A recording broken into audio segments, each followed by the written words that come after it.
Hello बच्चों, आपका geography practical की क्लास में लेक्चर में एक बार पुनः स्वागत। जितने भी लेक्चर्स में ज्योग्राफी प्रैक्टिकल से रिलेटेड जो पढ़ाया है वो आपको सबको समझ में आ गया होगा। आज हम पिछले लेक्चर में हमने आपको कि किस प्रकार से एक जो स्ट्रेट लाइन है उसको आप एक्यूट एंगल मेथड से उसको आप न्यून कोण विधि से, न्यून कोण क्या होता है, 90 डिग्री से कम का जो कोण होता है, उससे आप किस प्रकार से दी हुई रेखा को समान भागों में बांट सकते हैं वो सीखा था। आज उसी को आगे ले जाते हुए दूसरी विधि के बारे में हम आपको इस लेक्चर में बताएंगे कि किस प्रकार से हम लंबवत विधि के द्वारा दी हुई रेखा को समान भागों में विभाजित कर सकते हैं।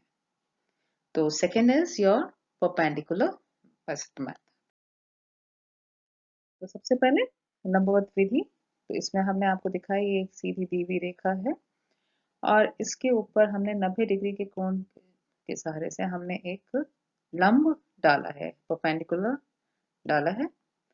वही प्रक्रिया हमने अब ये जो पॉइंट है यहाँ पे जो है, तो ये आपका जो है ये पॉइंट ए है और पॉइंट ए के ऊपर हमने ऊपर की तरफ लंब डाला है और आपका ये वाला जो है ये पॉइंट बी है और पॉइंट बी पे हमने नीचे की ओर जो है वो लंब डाला है। तो आप कई बार आप इसको कंपास ले सकते हैं और कंपास से एक आर्क चाप ले सकते हैं और उसको इस तरह से काट के यहाँ से यहाँ तक कर लें, फिर इस पॉइंट से यहाँ कट लगाएं, यहाँ से फिर यहाँ कट लगाएं। इस तरह से आपको ये जो है 90 डिग्री का एंगल प्राप्त हो जाता है और उसको आप फिर ऊपर की ओर बढ़ा दें, then you get a perpendicular, एक लंब आपको प्राप्त हो जाता है। तो अब आपने देखा कि किस प्रकार से ए बी जो सरल रेखा है इसके ऊपर आपने ए के ऊपर तो ऊपर की ओर और बी के ऊपर नीचे की ओर आपने लंब डाला। बच्चों इसमें एक बात ध्यान में रखना है, you need to keep this in mind that it is not essential कि अगर ए पे मैंने ऊपर की ओर लंब डाला है तो वो ए के ऊपर ही होना चाहिए। ये वाइस वर्सा भी हो सकता है, मतलब आप ए पे नीचे की ओर डाल सकते हैं और बी पर ऊपर की ओर डाल सकते हैं।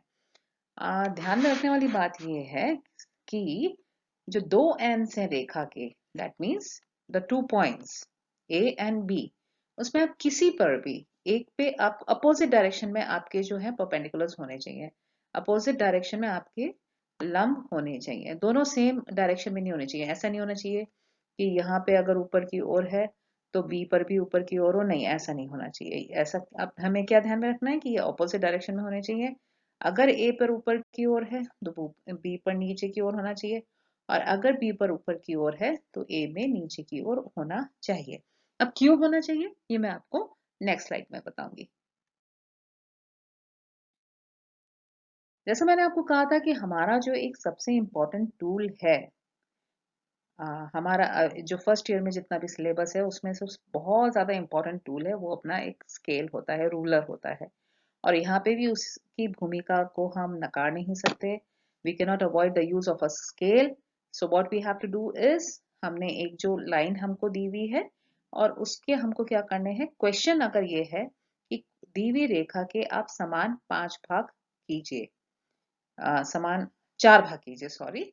तो आप किस प्रकार से करेंगे, divide the given line into 4 equal parts. If this is the exercise which has been given to you and asked and has been asked from you to do it, so how you are going to do it? So for this you need to keep in mind that these two ends A and B, हमने इसके ऊपर लंब डाल दिया है, A पर ऊपर की ओर लंब डाला है और B पर नीचे की ओर लंब डाला है। अब बच्चों यहाँ पे आप देखें कि मैंने दोनों तरफ स्केल प्रदर्शित किया है, दोनों तरफ, और ये इसलिए प्रदर्शित किया है कि ताकि आपको ध्यान में रहे कि मैंने यहाँ पे आपको पिछले लेक्चर में भी बताया था कि जो लंब डालते हैं हम अपनी मर्जी से नहीं डाल सकते। हम ऐसा नहीं कर सकते ये 6 सेंटीमीटर के हों, 7 के हों, 8 के हों, no, there is a specific length of the perpendicular. ये जो लंबाई होती है उसकी एक निश्चित होती है और यहाँ पे हम अगर लेंगे 3, 2, 3, 4, 4 से ज्यादा हम लंब की लंबाई नहीं लेते हैं। तो यहाँ पे हमने इस प्रकार से लंब डाल दिया, ठीक है, दोनों ओर, और फिर हमने इक्वल डिस्टेंस पे, जैसे आप देखेंगे यहाँ मैंने स्केल जो दिखाया इस पे 1 2 3, 3 के डिस्टेंस पे एक पॉइंट लगाया, फिर वापस से 1 2 3, फिर 3 सेंटीमीटर के डिस्टेंस पे पॉइंट लगाया, फिर 1 2 3 और फिर हमने 3 के डिस्टेंस पे एक पॉइंट लगाया। ये आपको दिखाने के लिए, और यही जो डिस्टेंस है 1 2 3, 1 2 3 और 1 2 3, यही डिस्टेंस हमने यहाँ पे भी आप मार्क किया। और यहाँ तो ये जो दूरी है ये नीचे से ऊपर की ओर चलेगी, और यहाँ पे ये जो दूरी है ये ऊपर से नीचे की ओर चलेगी। जैसे आप यहाँ देखेंगे 1 2 3, दिस इज थर्ड नंबर पे हमने ये लगाया निशान लाइन के ऊपर। ठीक इसी प्रकार से 1 2 एंड 3 फिर थर्ड नंबर पे लगाया, और फिर अगेन इट इज 1 2 एंड 3 फिर थर्ड नंबर पे लगाया। अब इसमें ध्यान में रखने वाली बात क्या जो ध्यान में रखने वाली बात है वह यह है कि जो नंबरिंग हम डालेंगे, ये जो हमने पॉइंट्स लगाए हैं लंब के ऊपर, उसमें हम नीचे से ऊपर, नीचे से ऊपर की ओर असेंडिंग ऑर्डर में हम नंबरिंग डालते हैं। जैसे जो फर्स्ट नंबर है ये पॉइंट के बाद ए जो है पॉइंट, उसके ऊपर जो फर्स्ट आता है उसके ऊपर नंबर 1, फिर 2 और नंबर 3। ठीक इसी प्रकार से पॉइंट्स हम ऊपर से नीचे की ओर लगाएंगे, पर नंबर हम नीचे से ऊपर की ओर डालते हैं। जैसे हमने देखा यहाँ पे हमने 1 डाला, फिर हमने 3 के बाद 2 डाला, और फिर हमने 3 के बाद 3 डाला।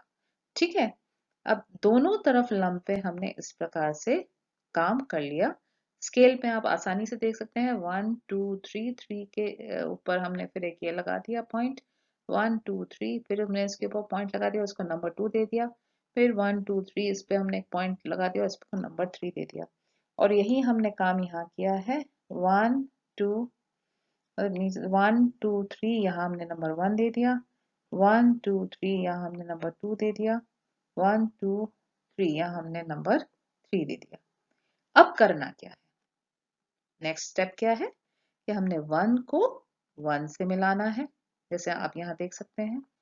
2 को 2 से मिलाना है, 2 वाली लाइन को, और 3 से 3 को मिलाना है।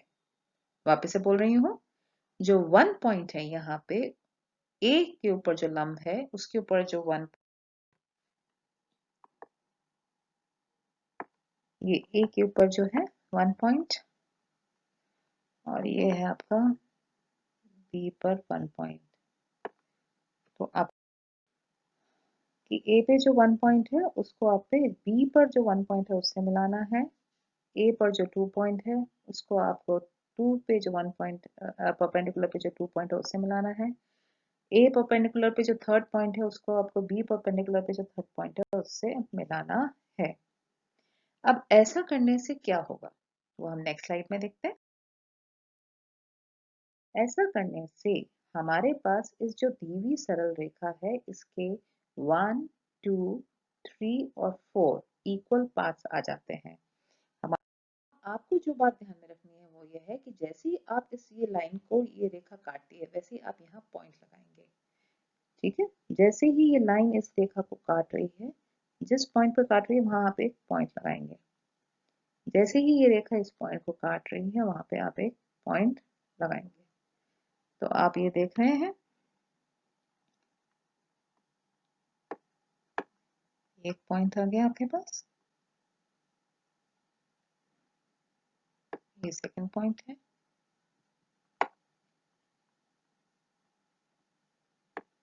ये अब आपने देखा कि ए सॉरी फिर ए से जो फर्स्ट है पॉइंट उसके बीच का जो गैप है ये आपका फर्स्ट पार्ट हो गया इक्वल पार्ट, फिर ये यहाँ से यहाँ तक का जो है वो सेकंड इक्वल पार्ट हो गया, यहाँ से यहाँ तक का थर्ड इक्वल पार्ट हो गया, और यहाँ से यहाँ तक का फोर्थ इक्वल पार्ट हो गया। तो इस प्रकार से परपेंडिकुलर मेथड की सहायता से with the help of the perpendicular method you can divide a given line into equal parts। अब जो सबसे इम्पोर्टेंट बात है इसमें ध्यान में रखने की कि जितने पार्ट्स हमको लाइन के करने होते हैं, जितने हमें पार्ट्स इस दी हुई लाइन के करने होते हैं, जैसे यहाँ पे हमें कितने पार्ट्स करने पड़े 4, उससे एक कम हम परपेंडिकुलर पे पॉइंट डालते हैं। जैसे यहाँ 4 हिस्से करने थे इस दी हुई रेखा के समान, तो हमने इस परपेंडिकुलर लंब के ऊपर 3 पॉइंट डाले। यहाँ पे भी आप देखेंगे यहाँ पे भी हमने 3 पॉइंट डाले। अगर हमें इसके 5 पॉइंट करने होते तो हम यहाँ पे 4 पॉइंट डालते।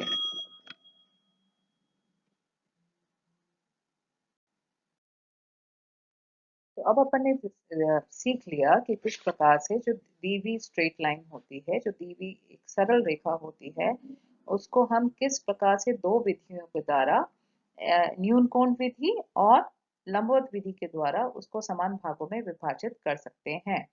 And how can we divide a given line into equal parts? And for this we have two methods which we have learned. We can say now we have learned. One is your acute angle method. That is, what is acute angle? The angle which is less than 90 degree is acute angle, and that we have told you, I have explained you in lecture 4.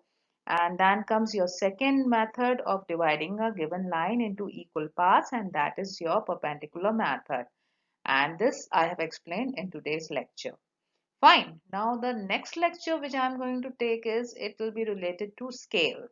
Now next is, हमने ये पढ़ लिया कि भाई मापनी होती क्या है, मापनी का सूत्र हमने पढ़ लिया, that is the distance between any those 2 points on the map upon the distance between the same 2 points on the ground, मानचित्र पर उन्हीं दो बिंदुओं की दूरी upon धरातल पर किन्हीं दो बिंदुओं की दूरी। अब ये मापनी जो है, ये तो हमने इसकी विधियां भी पढ़ ली, कथनात्मक विधि है इसकी, इसकी स्टेटमेंट मेथड है, इसका रिप्रेजेंटेटिव फ्रैक्शन है जब हम 1/10 ऐसे बताते हैं, and then comes the graphical method, और तीसरी जो कौन सी विधि है इसको प्रदर्शित करने की मापनी को, वो भी हम पढ़ चुके हैं, वो है आलेखी विधि। अब बच्चों, आलेखी विधि में जो हम बनाते हैं, बना के जब हम मापनी को प्रदर्शित करते हैं, उसके अलग अलग तरीके हैं, बहुत सारे इसके प्रकार होते हैं उसके, पर हमारे फर्स्ट ईयर में जो सिलेबस में है एमएलएसयू में, वो ये 5 स्केल्स हैं जो हमें आने चाहिए। तो नेक्स्ट लेक्चर जो मैं आपका लूंगी उसमें प्लेन स्केल कैसे बनाना है, कैसे उसको सॉल्व करना है, ये मैं आपको सिखाऊंगी, और एक एक लेक्चर में आगे हम प्रोसीड करेंगे एक एक स्केल को लेकर। इनसे संबंधित आपको कोई भी क्वेरी हो, कुछ भी पूछना हो, आप बेझिझक कमेंट्स में पूछ सकते हैं। Stay safe and stay healthy. We'll meet soon. Bye bye.